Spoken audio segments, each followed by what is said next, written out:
Present CM ఒక ex CM యుద్ధానికి వెళ్తే ఎట్లుంటుందో అలాంటి వెదర్ ఉండే నేను పొద్దున్న లేస్తే కేసీఆర్ చావాలి, ఈ జన్మలనే చావాలనుకున్నాడు.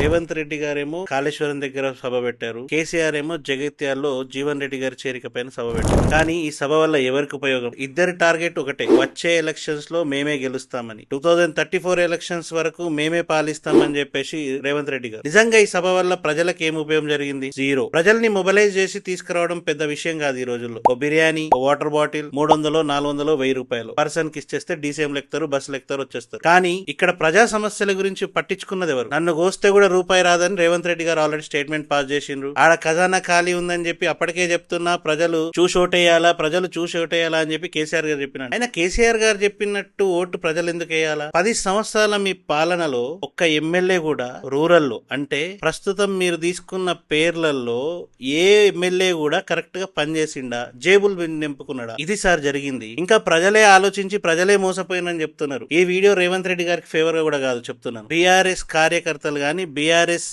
ఎమ్మెల్యేలు గాని వాళ్ళ పద్ధతులు, ప్రవర్తనలు మార్చుకొని మీరు రియలైజ్ అయ్యి ప్రజల ముందు క్షమాపణ చెప్పండి సార్. అయితే మీరు నెక్స్ట్ ఎలక్షన్ లో గెలిచే ఛాన్స్ ఉంది. రేవంత్ రెడ్డి గారు కూడా 2035 వరకు మేమే ఉంటామని చెప్పి చెప్తున్నారు. ఈ 2.5 years లో వాళ్ళు అమలు చేయాల్సిన పథకాలు ఏవి అమలు చేయలేరు. ఒకవేళ ఈ 2.5 years లో, అప్కమింగ్ 2.5 years లో ఒకవేళ అమలు చేస్తే ఖచ్చితంగా బీఆర్ఎస్ కి డిపాజిట్లు కూడా రావు. ఆల్రెడీ ప్రజలు కాంగ్రెస్ సైడ్ చూస్తున్నారు రేవంత్ రెడ్డికి కొంచెం ఛాన్స్ కావాలని.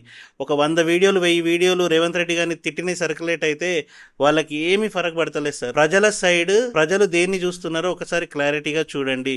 ప్రజలు మీరే రియలైజ్ అవ్వాలని ప్రజల మీద తొయ్యకండి. జీవన్ రెడ్డి చేరిక బీఆర్ఎస్ లో నిజంగా పనికిరాని చేరిక. అంత పెద్ద సీనియర్ క్యాండిడేట్ బీఆర్ఎస్ లో చేరడం నిజంగానే తన వాల్యూతో పాటు రాబోయే రాజకీయ కెరియర్ ని కూడా కోల్పోయినట్టే. ఇది రాసి పెట్టుకోండి అంతే.